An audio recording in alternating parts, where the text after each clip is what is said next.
We are in chapter 2 of James. There's only 5 chapters, so we are cracking through. And this chapter we're just splitting into 2s. The last one we did in 3 sections. This one's just in 2. And I'm taking the first 13 verses this morning. Now, I was saying, before we read it, I was saying when we prayed before the service, it's actually a very simple passage. And by that I mean it's very straightforward. It's not complicated in what it's telling us. But it doesn't necessarily mean that it's simple, and it doesn't necessarily mean that it won't throw up any issues for us. It doesn't necessarily mean, in other words, that it's not hard.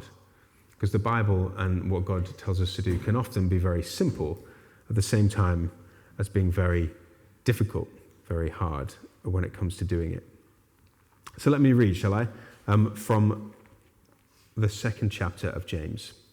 So beginning at the first verse. My brothers, but we can read, my brothers and sisters, as believers in our glorious Lord Jesus Christ, don't show favoritism. Suppose a man comes into your meeting wearing a gold ring and fine clothes, and a poor man in shabby clothes also comes in. If you show special attention to the man wearing fine clothes and say, here's a good seat for you, but say to the poor man, you stand there, or sit on the floor here by my feet. Have you not discriminated among yourselves and become judges with evil thoughts? Listen, my dear brothers and sisters, has not God chosen those who are poor in the eyes of the world to be rich in faith and to inherit the kingdom he promised to those who love him? But you have insulted the poor. Is it not the rich who are exploiting you? Are they not the ones who are dragging you into court? Are they not the ones who are slandering the noble name of him to whom you belong? If you really keep the royal law found in Scripture, that is, love your neighbor as yourself, then you are doing it right. But if you show favoritism, you sin and are convicted by the law as lawbreakers. For whoever keeps the whole law and yet stumbles at just one point is guilty of breaking all of it. For he who said, do not commit adultery, also said, do not murder. If you do not commit adultery, but you do commit murder, you have become a lawbreaker. Speak and act as those who are going to be judged by the law that gives freedom. Because judgment without mercy will be shown to anyone who has not been merciful. Mercy triumphs over judgment. This is the word of the Lord. Thanks be to God indeed. Well, who remembers where we've been so far in James? Has anyone learnt anything, or has anything stood out to anyone so far? It's audience participation time. And I can stand for a long time in silence. So if it's going to be a battle, I'm going to win. Kim, did you nearly say something there? I didn't hear the question. Oh, the question was, what have we learned? No, well, indeed. What have we learned so far? So we've gone through chapter 1. Is there anything that stands out to anybody? It doesn't matter if you think it might be the wrong answer, or if I didn't say it in a sermon. What have we learned so far? Fiona, your hand at the back was the first. It's that God doesn't judge and he's faithful to everyone. God doesn't judge and is faithful to everyone. Yeah? So there was a lot about God being faithful to his promises. You're right. Catherine, your hand did go up there. Just about the wealthy and the poor. So I've seen it in church where the wealthy are welcomed in, given the best seat. And the poor, I think, often feel like they need to just stay at the back, not really welcomed in. Yeah, so we had, even in the first chapter of James, early on, there's that tricky little bit where I'm going to struggle to find it now, but where James immediately says, the first line. Verse 9, I was going to say, it's not the first line. So believers in humble circumstances ought to take pride in their high position, but the rich should take pride in their humiliation. So in that they are of low position, they should take pride in the things that they're not rich in. that's really countercultural, isn't it? And actually, which is probably, I would imagine one of the reasons you mentioned it, is key to what we're looking at today in this passage. So I have, I've been thinking a lot about it, as I hope you would expect I would have been. And I'm going to work through the 13 verses. I might skip some out as we go through. It's not because they're not good verses, but it's just for the sake of time. Last time, believe it or not, I spoke for 36 minutes. That's long, and I'm not intending to do that again. So we're going to hopefully be done by 20 past or just after this morning. And as I say, it's not particularly complex. So suppose a man comes into your meeting wearing a gold ring and fine clothes, and also a poor man comes in filthy old clothes. What would you do? It's a question for you. It's rhetorical. You don't have to answer it, but I'd like you to answer it in your heart. What would you do? Be honest. And because you're answering it in your heart and not saying out loud, you can be honest without fear of feeling like you're going to be judged by the people around you. What would you do? I was I've been ordained twice now, and I've been to several ordination services outside of that. And it always strikes me, and it makes me feel slightly uncomfortable, but the way we structure the people that sit in church for an important event like an ordination is we put the bishop at the front, and you could argue that that's not the same as a rich person because we're honouring their office, not necessarily that person. But then the Lord Mayor comes in, they sit at the front, and I don't even really know what the Lord Mayor does anymore, but it's a very important position. And if you look carefully, this doesn't happen in the cathedral, but if you look carefully in older churches, you'll often find on the pews, there's a little name plate with somebody's name on it, because someone paid for the pew so that they could sit in it. And they could let that pew out to other people should they want to let other people sit in their pew. But over time, the way that we as the world look at money and value has crept into the way that church does church.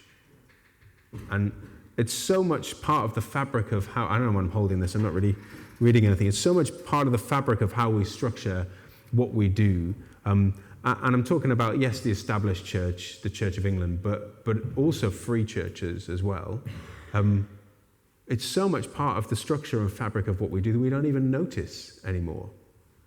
If someone were to be at the front dressed like me 20, 30 years ago, that would have been a bit tricky. I was part of a church in Bristol called Christ Church Clifton. And there was a story told there about Bear Grylls, who was a student in Bristol and used to go to Christchurch. And Bear Grylls, so the story goes, was barred from reading the scriptures in the service because on the occasion that he was allowed to do it, he came to the front with bare feet and ended the reading instead, as I did, of saying, "This is the word of the Lord." He said, "Have some of that." Now, clearly, that was not correct in that particular place. And interestingly, I think particularly if Bear Grylls did, but I think if someone went to that church now and did exactly the same thing, no one would bat an eyelid. So it's not just about the specific stuff in this passage where it says, suppose a man comes in wearing fine clothes and a gold ring. It's not about the specifics of those fine clothes or that gold ring. What we're thinking about here is how the world attributes value versus how God attributes value, and which one of those things we should be more or less like as the church, as the people of God. The clues in the question, I think we all know the answer, but let's look through and see if we unpack a little bit more. I wonder if you have ever found yourself giving the rich man a good seat in church, whether that's sending a flattering email to someone because you would like them to offer you some money for something. And flattery is not a bad thing, but did you also ask all the people who you thought were too poor to help you out if they had anything they'd like to contribute? I was listening to a commentary on this book, on this chapter, and I say commentary, it was sort of like in-depth seminars. And this guy, whose name I can't remember now, was telling a story of another guy whose name I definitely can't remember. But this person was a Catholic priest.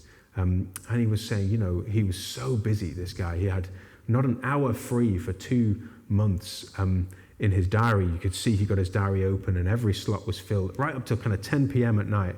Now, I am quite busy, but I think if you ever see that my diary is so full that for 2 months I don't have any spare blocks right up until 10 p.m. at night, please do something about it, even if it means removing me from where I am. But his point was, this guy was so busy, he spent so much time in committee meetings, sorting out finance, also seeing people pastorally leading services, spent a lot of time. And they had a big financial issue as a church, and they suddenly needed to raise funds for it. And they raised some funds, but they were still short once they'd gone to all the funding places, they'd spoken to the big donors. And so he realized he needed to go and ask the people, the congregation, the people of the parish. And he went round, it took him quite a long time, but he went round every person's house to say, here's what's going on. How do you think you might be able to help? Would you consider giving money, or is there another way that you could help?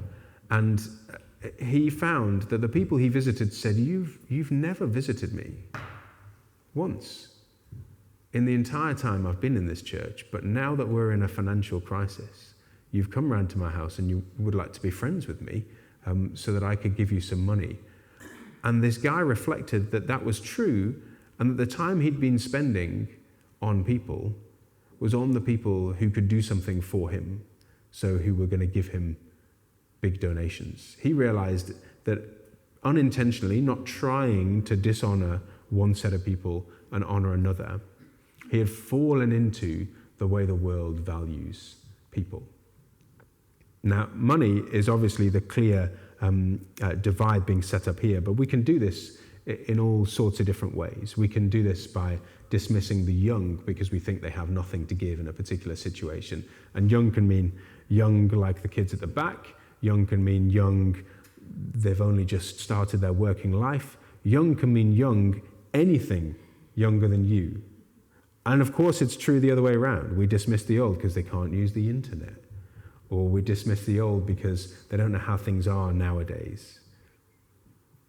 There's always a reason, there's always an opportunity for us to dismiss someone or discriminate against someone based on an outward appearance.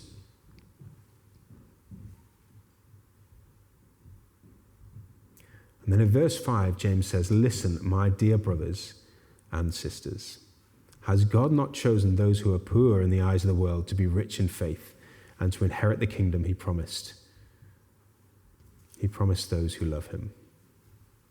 Now, this is not necessarily a specific and exclusive description of the poor being Christians, and so it's not possible for anyone who isn't poor to be a Christian. Some people have read it that way, but that's not really what this is saying. It's not saying that God has only chosen those who are poor in the eyes of the world to be rich in faith. But it is saying that it seems to be a lot easier for those who are poor in the eyes of the world to be rich in faith. And what does it mean to be rich in faith? Any ideas?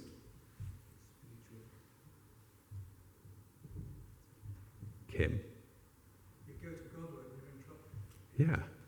Your riches aren't in the bank account. When stuff goes wrong for me, honestly, the first thing I do is I think, right, let's sort this out. We'll get a list of all the things that are going wrong. We'll see if we can tick any of those things off easily, sort those out. I say, Abby writes the list.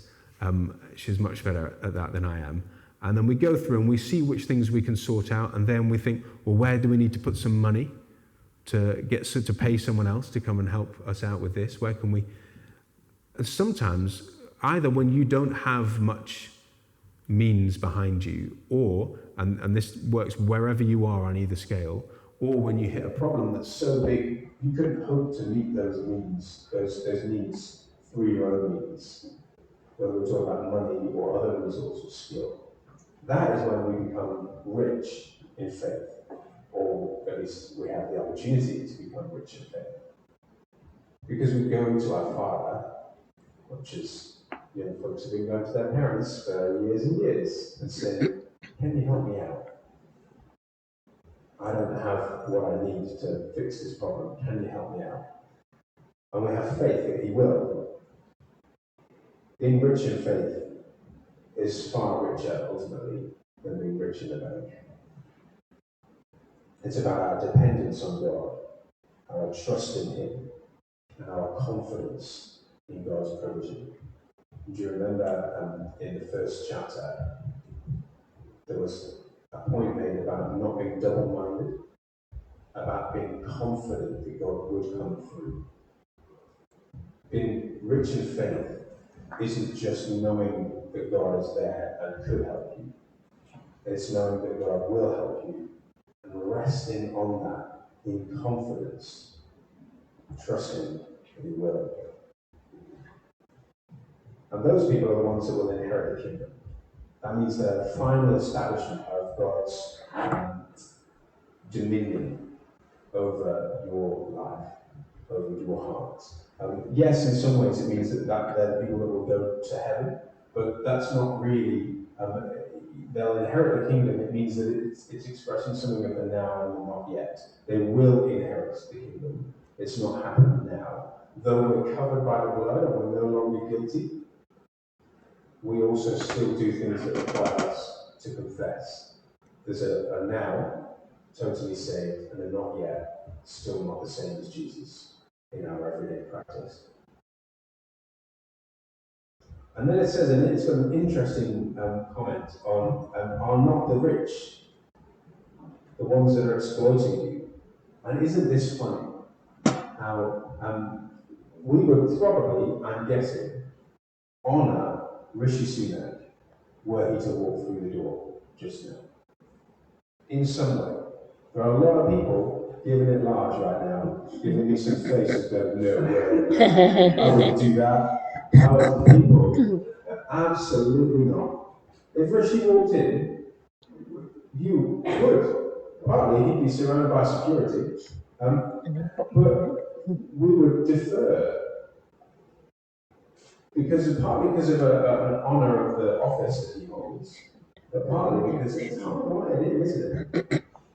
Rishi Sunak's actually a great example, because not only does he have an important office and represent a lot of wealth in a national sense, he is also personally very, very wealthy. We would honour him. But if, person through there, there's a man in the article called Nathan, that's not his name, who bats around the streets of Newcastle, and he would not give you the Rishi Sunak vibes when he came in. He wouldn't be coming in surrounded by security. And you might smell him before you saw him. Huh? He might be, but I always imagine they would follow after that. But you might smell him before you saw him.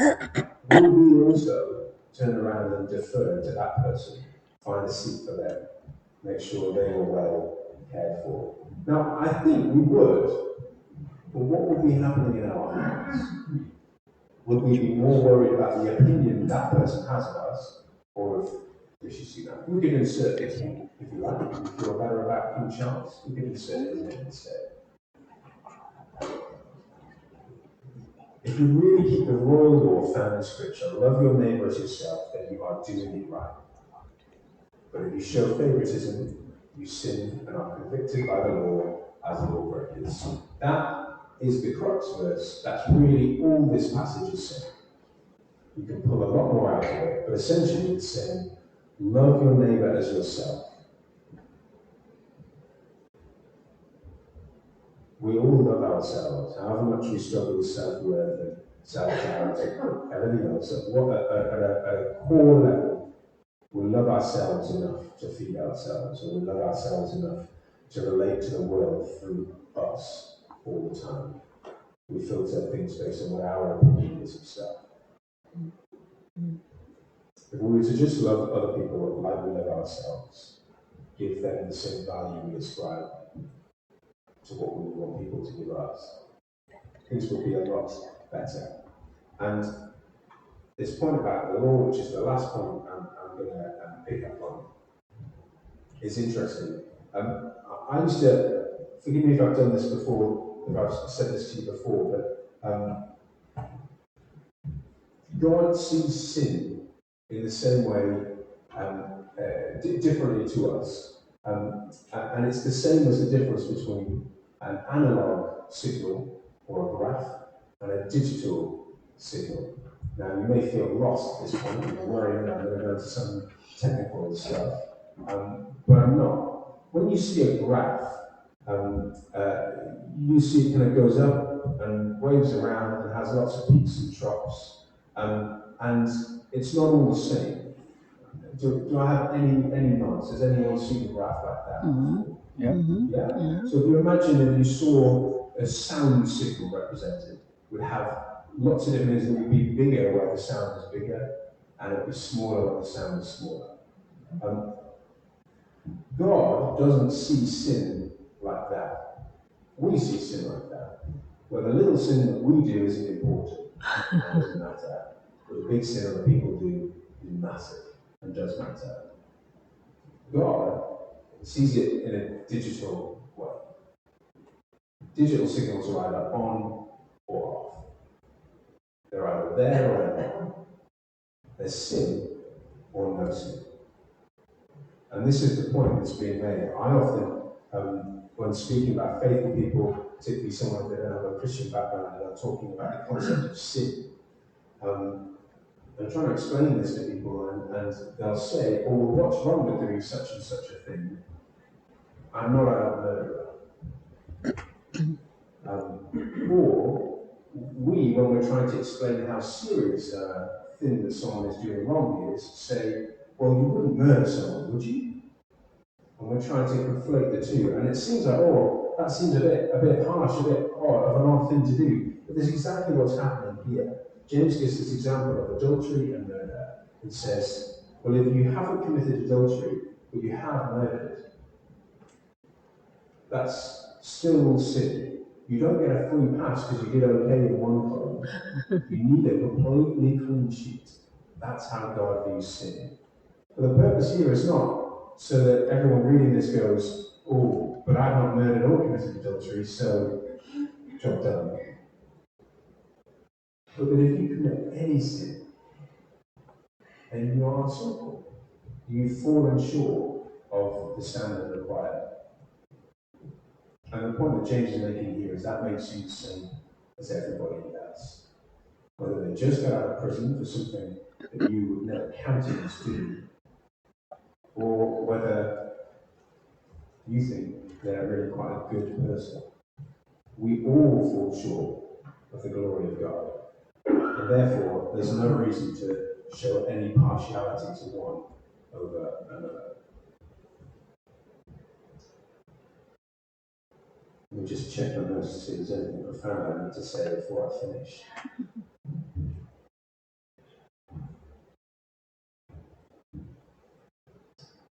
It was just about the law of liberty, speaking out as those who are going to be judged by the law that gives freedom. It's a law that sets us free from our sin. It's not the law of the Old Testament, but it's the law as reinterpreted by Jesus. That starts the first and most important command, love the Lord your God with all your soul, etc. And the second is like it, love your neighbour as yourself. But it also gives us the freedom and the power and the responsibility to love our neighbours as ourselves. It gives us the freedom from our own sin, relieves our debt, but gives us the freedom and the power to be better.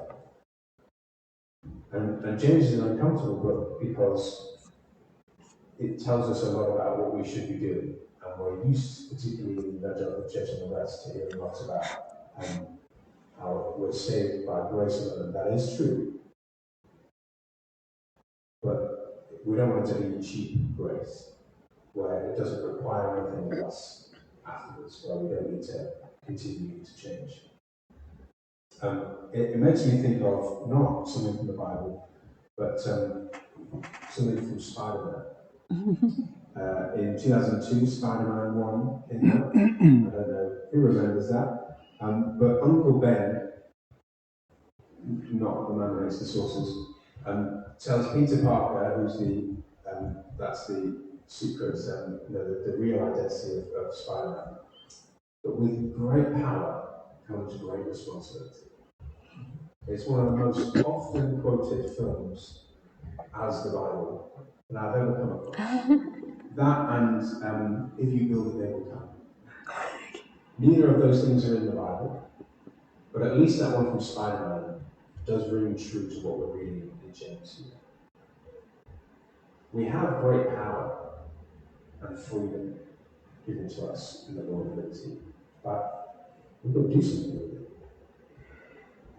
We have a responsibility to be better than whatever you are now, or better than your neighbour, or better than whatever you are now, to keep going on that journey of being better, of sanctification, of becoming more like Jesus.